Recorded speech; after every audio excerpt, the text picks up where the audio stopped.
Hello everyone, welcome back to our channel Maths Zone with PP. I am Sanjeev Kumar.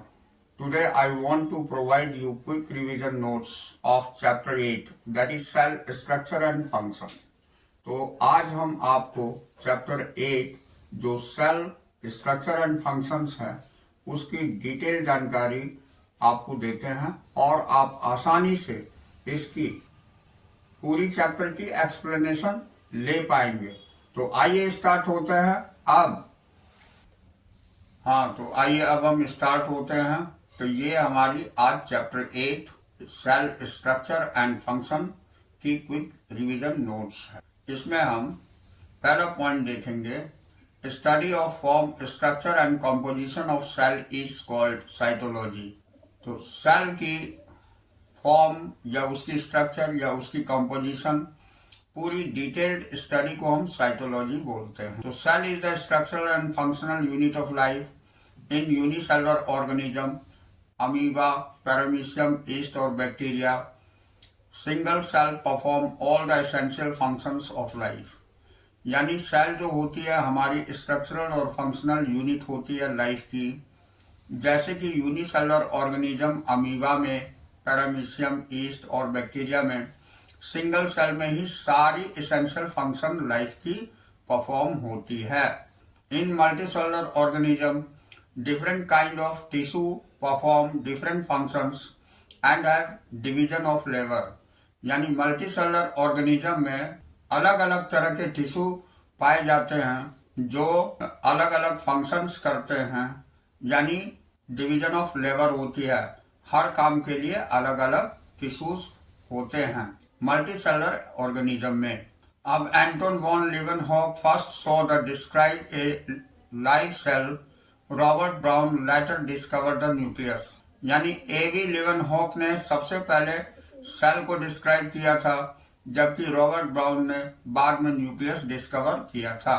Matthias Schleiden and Theodor Schwann 1938 में propose the cell theory. इन्होंने cell theory propose किया था, which was later modified by Rudolf Virchow, जो बाद में modified कर दिया गया रूडोल्फ विर्चो से, जो 1885 में किया था। अब according to this view all living organisms are composed of cell and product of cell. यानी जितने भी लिविंग ऑर्गेनिज्म हैं ये सेल से बने होते हैं और ये सेल के ही प्रोडक्ट होते हैं। All cells arise from pre existing cells. यानी जितने भी सेल अराइज करते हैं वो पहले से एग्जिस्टिंग सेल से ही अराइज करते हैं। अब हम देखते हैं दो टाइप की सेल होती है। एक होती है प्रोकैरियोटिक सेल, दूसरा होता है यूकैरियोटिक सेल। तो प्रोकैरियोटिक सेल में इसके फीचर्स हैं, फर्स्ट है membrane bound nucleus is absent. Membrane bound nucleus इसमें एब्सेंट होती है। Cell are smaller in size, कोशिकाएं छोटी होती है साइज में। सिंगल क्रोमोजोम इज प्रेजेंट, यानी सिंगल क्रोमोजोम प्रेजेंट होते हैं। Membrane bound organelles are absent, यानी मेम्ब्रेन से बाउंडेड ऑर्गेनेल्स जो होते हैं वो एब्सेंट होते हैं। यूकैरियोटिक सेल की फीचर है membrane bound nucleus is present, जबकि मेम्ब्रेन बाउंड न्यूक्लियस इसमें प्रेजेंट होते हैं। प्रोकैरियोटिक में एब्सेंट होते हैं, इसमें प्रेजेंट होते। Cells are larger in size, इसमें सेल्स स्मॉलर होती है प्रोकैरियोटिक में, जबकि यूकैरियोटिक में लार्जर साइज की होती है। More than one chromosome is present.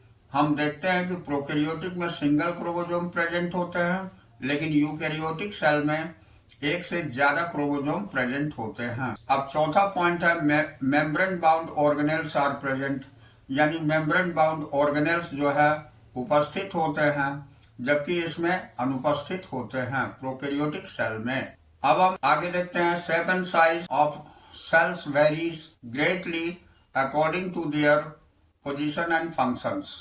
यानी शेप एंड साइज सेल की वेरी करती है उसके पोजीशन और फंक्शन के आधार पर। Mycoplasma is the smaller cell and largest isolated cell is the ostrich egg. यानी माइकोप्लाज्मा सबसे छोटी सेल होती है, जबकि largest isolated cell ostrich egg होती है।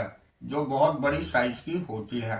द शेप ऑफ सेल में बी क्यूबॉइड, ये शेप ऑफ सेल क्यूबॉइड हो सकती है, कॉलमनर हो सकती है, पॉलीगोनल हो सकती है, थ्रेड लाइक और इरेगुलर हो सकती है। अब आइए हम प्रोकैरियोटिक सेल के बारे में जानते हैं। Prokaryotic cells are presented by bacteria, blue green algae, mycoplasma and PPLO. यानी प्रोकैरियोटिक सेल रिप्रेजेंट करती है बैक्टीरिया में, ब्लू ग्रीन एल्गी में, माइकोप्लाज्मा में और पीपीएलओ में। They multiply rapidly and vary in size greatly. ये बहुत तेजी से मल्टीप्लाई होता है और इसकी साइज बहुत ही ज्यादा वेरी करती है। अब नेक्स्ट है बैक्टीरियल सेल में भी बैसिलस। बैक्टीरिया की सेल बैसिलस हो सकती है जिसकी शेप रॉड की होती है, रॉड शेप्ड होती है। कोकस जो स्फेरिकल शेप में होती है, विब्रियो जो कोमा शेप में होती है एंड स्पाइरलम जो स्पाइरल सेल की होती है। All prokaryotic cell have cell wall surrounding the cell membrane except in mycoplasma. जितने भी प्रोकैरियोटिक सेल होते हैं वो सेल वॉल से सराउंडिंग घिरे हुए होते हैं, वो सेल मेम्ब्रेन के अलावा जैसे माइकोप्लाज्मा में है। जेनेटिक मटेरियल इज नेकेड, इसकी जेनेटिक मटेरियल नेकेड होती है यानी विदाउट मेम्ब्रेन की होती है। Plasmid DNA in some bacteria provides some special feature like resistance to antibiotic। यानी प्लाज्मिड डीएनए जो होती है ये कुछ बैक्टीरिया में ये स्पेशल फीचर प्रोवाइड करती है जैसे कि रेजिस्टेंस, एंटीबायोटिक्स में रेजिस्टेंस का काम करती है। Cell organelles like mitochondria, Golgi bodies etcetera are absent in prokaryotes. Prokaryotes में सेल ऑर्गेनेल्स जो होती है वो माइटोकॉन्ड्रिया और गोल्गी बॉडीज ये सारे एब्सेंट होते हैं। A specialised differentiated cell membrane called mesosome is the characteristics of prokaryotes. यानी एक स्पेशल डिफरेंशिएशन होती है सेल मेम्ब्रेन में जिसे मेसोसोम बोलते हैं।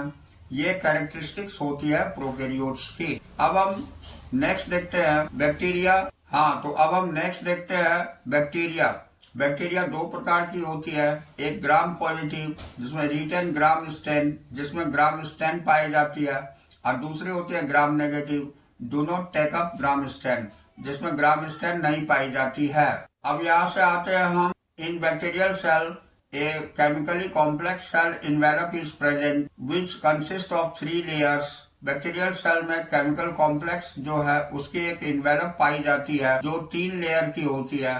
The outer is glycocalyx, बाहर की ग्लाइकोकैलिक्स होती है। Middle one cell wall and innermost is the cell membrane. तो आउटर वाली को ग्लाइकोकैलिक्स बोलते हैं, मिडिल वाली सेल वॉल होती है और जो इनर मोस्ट में पाई जाती है उसे सेल मेम्ब्रेन बोलते हैं। अब ग्लाइकोकैलिक्स में भी as loose sheet in some bacteria called slime layer. Glycocalyx ये लूज शीट की होती है, कुछ बैक्टीरिया में पाई जाती है जिसे स्लिम लेयर बोला जाता है। इन सम अदर बैक्टीरिया ग्लाइकोकैलिक्स में भी thick and tough called capsule. कुछ अदर बैक्टीरिया में ग्लाइकोकैलिक्स थिक होती है यानी मोटी होती है और टफ होती है, इसे कैप्सूल बोला जाता है। अब हम देखते हैं plasma membrane is semi permeable having mesosome in the form of vesicles, जो वेसिकल्स के रूप में होती है, ट्यूब्यूल्स एंड लेमिली और लेमिली के रूप में। They help in cell wall formation, ये सेल वॉल फॉर्मेशन में मदद करती है। DNA replication and distribution to daughter cell, ये डीएनए रेप्लिकेशन और डिस्ट्रीब्यूशन करती है डॉटर सेल्स में। अब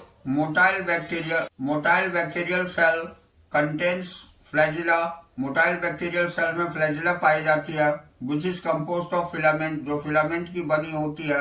hook and basal body, hook और बेसल बॉडी की। Pili and fimbriae are the other surface structure, ये पीली और फिम्ब्री दूसरी सरफेस स्ट्रक्चर पाई जाती है that helps the bacteria to attach with host and other substance, जो बैक्टीरिया को मदद करती है अटैच होने में होस्ट से या कोई दूसरे सब्सटेंस से। अब in prokaryotes ribosomes are attached with cell membrane having 2 subunits.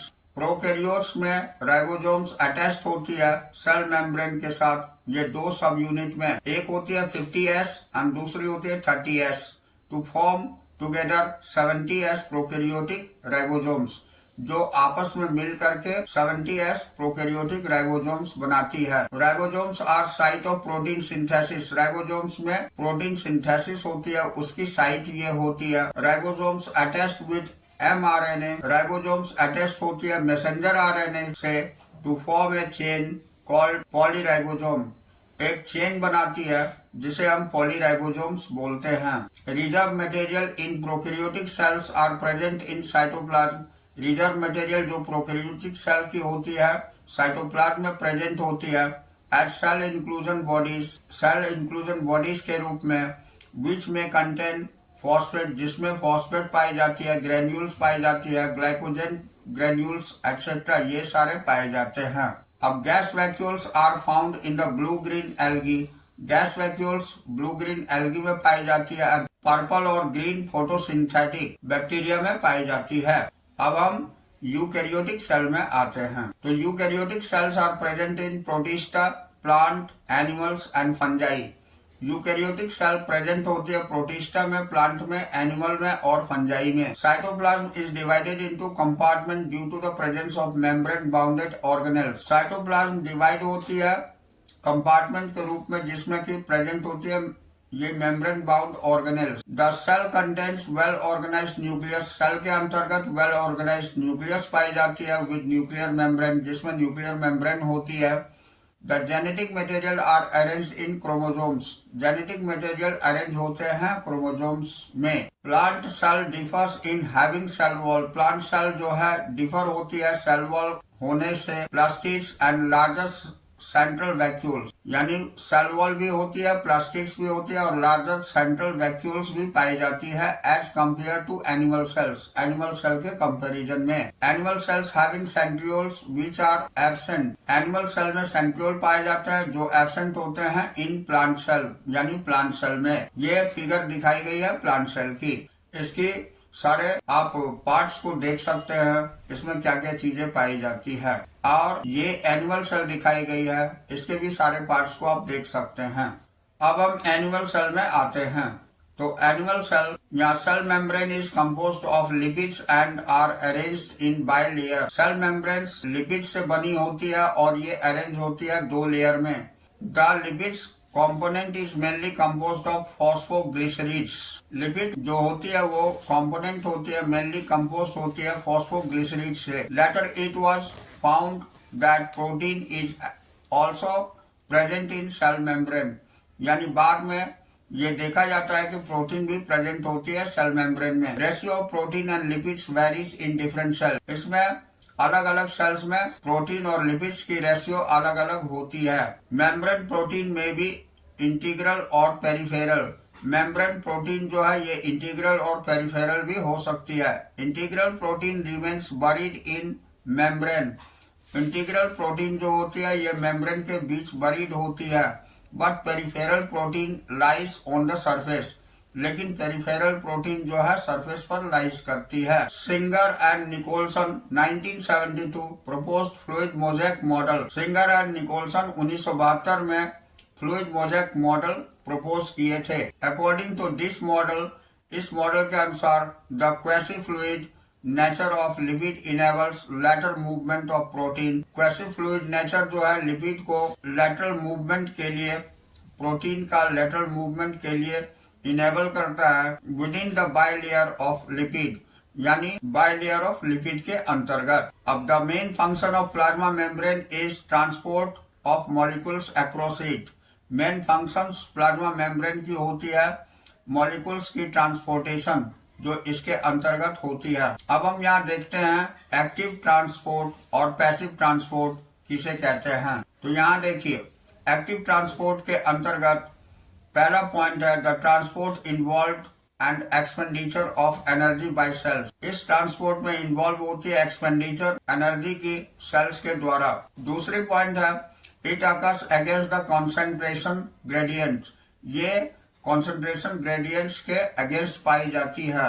तीसरा इट इज रैपिड प्रोसेस, ये बहुत तेजी से होती है। अब पैसिव ट्रांसपोर्ट के अंतर्गत फर्स्ट पॉइंट है the cell do not spend energy in passive transport. Cell जो है पैसिव ट्रांसपोर्ट में एनर्जी स्पेंड नहीं करती है। दूसरा पॉइंट है this transport is always along the concentration gradient. ये ट्रांसपोर्ट हमेशा कॉन्सेंट्रेशन ग्रेडियंट के अलोंग होती है। तीसरा है it is comparatively slow process. ये स्लो प्रोसेस होती है। अब नेक्स्ट पॉइंट है हमारी the movement of water from higher concentration to lower concentration by diffusion is called osmosis. यानी वाटर का मूवमेंट हायर कंसंट्रेशन से लोअर कंसंट्रेशन की ओर डिफ्यूजन के द्वारा जो होती है उसे हम ऑस्मोसिस बोलते हैं। Cell wall is present in plant cells of and fungi. Cell wall present होती है प्लांट सेल्स में और फंजाई में। Algae have cell wall made up of cellulose. Algae में जो सेल वॉल होते हैं वो सेल्यूलोज की बनी होती है। नेक्स्ट ये गैलेक्टेंस and minerals like calcium carbonate. गैलेक्टेंस और मिनरल्स भी पाई जाती है कैल्शियम कार्बोनेट के रूप में। In the plants it consist of cellulose, hemicellulose, pectin and protein. Plant में ये कंसिस्ट करती है सेल्यूलोज की, हेमीसेल्यूलोज की, पैक्टिन की और प्रोटीन की। अब primary cell wall of young plant is capable of growth. Primary cell wall young plant की ये ग्रोथ के लिए कैपेबल होती है। Which diminish in mature cell, जो मैच्योर सेल में डिमिनिश हो जाती है। Secondary cell wall is formed on inner side of the cell. Secondary cell wall जो है ये इनर साइड सेल की पाई जाती है। Plasmodesmata connect the cytoplasm of neighbouring cell. Plasmodesmata जो है कनेक्ट करती है साइटोप्लाज्म को नेबरिंग सेल्स के साथ में। Endomembrane system of cell includes endoplasmic reticulum. Endomembrane system के अंतर्गत सेल जो है इंक्लूड करती है एंडोप्लाज्मिक रेटिकुलम को, गोल्गी कॉम्प्लेक्स को, लाइसोसोम्स को एंड वैक्यूल्स को। यानी जिसके अंतर्गत जिस सेल के अंतर्गत endoplasmic reticulum, Golgi complex, lysosome और वैक्यूल्स पाई जाती है उसे हम एंडोमेम्ब्रेन सिस्टम बोलते हैं। अब endoplasmic reticulum are the tubular structure scattered in the cell. Endoplasmic reticulum जो होते हैं ये ट्यूबुलर स्ट्रक्चर होती है जो कि साइटोप्लाज्म में फैले होते हैं। एंडोप्लाज्मिक रेटिकुलम दो प्रकार की होती है। पहला rough endoplasmic reticulum bears ribosomes on its surface, जिसके सरफेस पर राइबोसोम्स पाई जाती है, जिसे आरईआर बोलते हैं। तो RER is involve in protein synthesis. ये प्रोटीन सिंथेसिस करती है एंड सेक्रीशन, और उसकी सेक्रीशन करती है। Smooth endoplasmic reticulum does not bear ribosome. Smooth endoplasmic reticulum के अंतर्गत राइबोसोम सरफेस पर नहीं पाई जाती है, इसे एसईआर बोला जाता है। तो SER is involve in lipid synthesis. ये लिपिड सिंथेसिस करती है और स्टेरॉयडल हार्मोन, और ये स्टेरॉयडल हार्मोन की सेक्रेशन करती है। अब हम आते हैं गोल्गी एपरेटस में। तो Golgi apparatus was first observed by Camillo Golgi. Golgi apparatus जो है सबसे पहले कैमिलो गोल्गी ने ऑब्जर्व किया था इन 1898 1898 में नियर न्यूक्लियस, न्यूक्लियस के नजदीक। They consist of many flat disc shaped sacs. ये बहुत सारे फ्लैट और डिस्क शेप की सैक्स देखे थे।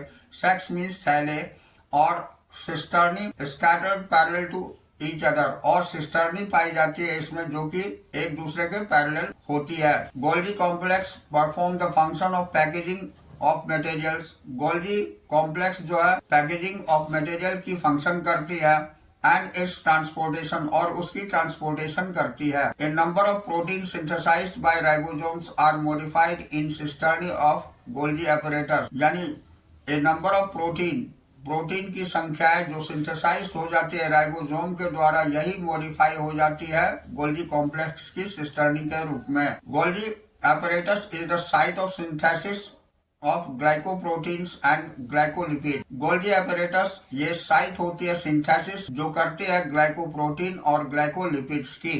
अब हम नेक्स्ट पॉइंट में आते हैं, ये गोल्गी एपरेटस की फिगर है। अब हम नेक्स्ट में आते हैं लाइसोसोम्स। तो lysosomes are membrane bound vesicular structure formed by the process of packaging in the Golgi apparatus. तो लाइसोसोम जो होती है ये मेम्ब्रेन बाउंड वेसिकुलर स्ट्रक्चर होती है, ये फॉर्म करती है पैकेजिंग की गोल्गी एपरेटस में। They are rich in hydrolytic enzymes. ये रिच होती है हाइड्रोलाइटिक एंजाइम्स की, जैसे lipase, protease, carbohydrates active at acidic pH. तो ये सारे में रिच होती है। These enzymes are capable of digesting carbohydrates, proteins, lipids and nucleic acids. ये एंजाइम कैपेबल करती है डाइजेस्ट करने में कार्बोहाइड्रेट्स को, प्रोटीन को, लिपिड्स को और न्यूक्लिक एसिड्स को। Vacuoles are membrane bound space found in cytoplasm. Vacuoles जो है मेम्ब्रेन बाउंड स्पेस पाई जाती है साइटोप्लाज्म के अंतर्गत, कंटेनिंग वाटर, जिसमें वाटर होते हैं, SAP and excretory product, SAP भी पाई जाती है और एक्सक्रीटरी प्रोडक्ट भी होती है। They are bound by single membrane, ये सिंगल मेम्ब्रेन से बाउंडेड होती है। They form contractile vacuoles and food vacuoles in many organism. ये जो है बहुत सारे सेल्स में कॉन्ट्रेक्टाइल वैक्यूल और फूड वैक्यूल के रूप में पाई जाती है। अब हम माइटोकॉन्ड्रिया में आते हैं। तो mitochondria is double membrane bound structure with the outer membrane and inner membrane dividing its lumen in its compartment। यानी ये माइटोकॉन्ड्रिया डबल लेयर की पाई जाती है स्ट्रक्चर, जो आउटर और इनर मेम्ब्रेन की बनी होती है, जिसके बीच में ल्यूमेन पाई जाती है। The inner membrane form the number of infoldings. Inner membrane में बहुत सारी इनफोल्डिंग्स पाई जाती है, कॉल्ड क्रिस्टी, जिसे हम क्रिस्टी बोलते हैं, टुवर्ड्स द मैट्रिक्स, और ये मैट्रिक्स की तरफ होती है। Two membrane have their own specific enzyme. दो मेम्ब्रेन में स्पेसिफिक एंजाइम पाए जाते हैं। Mitochondria are site of aerobic respiration. Mitochondria site होती है एरोबिक रेस्पिरेशन की। They produce cellular energy in the form of ATP. ये सेलुलर एनर्जी फॉर्म करती है एटीपी की। So they are called power house of the cell. इसीलिए ये power house of the cell कहलाती है। इसके अंतर्गत एनर्जी स्टोर होती है। The matrix of mitochondria also contain circular DNA molecules. Mitochondria के मैट्रिक्स में सर्कुलर डीएनए पाई जाती है। ए फ्यू आरएनए मॉलिक्यूल्स, कुछ आरएनए मॉलिक्यूल्स भी पाई जाती है। Ribosomes and component of protein synthesis, और कंपोनेंट ऑफ प्रोटीन सिंथेसिस भी पाई जाती है। Plastids are found in plant cell and in euglenoid. Plastids plant cell में पाई जाती है और यूग्लिनॉइड में पाई जाती है। यहाँ देखिए प्लास्टिड्स के बारे में दिखाई गई है। प्लास्टिड्स तीन प्रकार की होती है। Chloroplast contains chlorophyll and carotenoids. Chloroplast में क्लोरोफिल और कैरोटीनॉइड्स पाई जाती है। दूसरा क्रोमोप्लास्ट होती है, ये कंटेन कैरोटीन एंड जैंथोफिल। इसके अंतर्गत कैरोटीन और जैंथोफिल पाई जाती है। तीसरा होता है ल्यूकोप्लास्ट, जो कलरलेस प्लास्टिड्स होती है। तो इस तरह प्लास्टिड्स तीन प्रकार की होती है। अब हम यहाँ तीनों पॉइंट्स को डिटेल्स में देखते हैं। Chloroplast contain chlorophyll that traps solar energy for photosynthesis. Chloroplast में क्लोरोफिल पाई जाती है जो सोलर एनर्जी को ट्रैप करती है फोटोसिंथेसिस के लिए। Chromoplast provide yellow, orange and red colour to different parts of the plant. Chromoplast जो है अलग अलग कलर जैसे येलो, ऑरेंज और रेड कलर प्रोवाइड करती है डिफरेंट पार्ट्स ऑफ प्लांट, यानी अलग अलग पार्ट्स प्लांट की। Leucoplast are colourless plastids. Leucoplast जो है कलरलेस प्लास्टिड्स होती है दैट स्टोर फूड, जो फूड स्टोर करती है।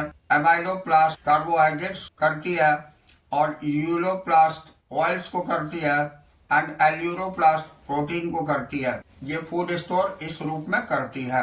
अब chloroplast are double membrane structure. Chloroplast जो होती है डबल मेम्ब्रेन स्ट्रक्चर की होती है। दस space limited by inner membrane is called stroma. जो उसके अंतर्गत स्पेस लिमिटेड पाई जाती है उसे स्ट्रोमा बोलते हैं। Thylakoids are present in stroma. Thylakoids stroma में प्रेजेंट होते हैं as stack like piles of coins called grana.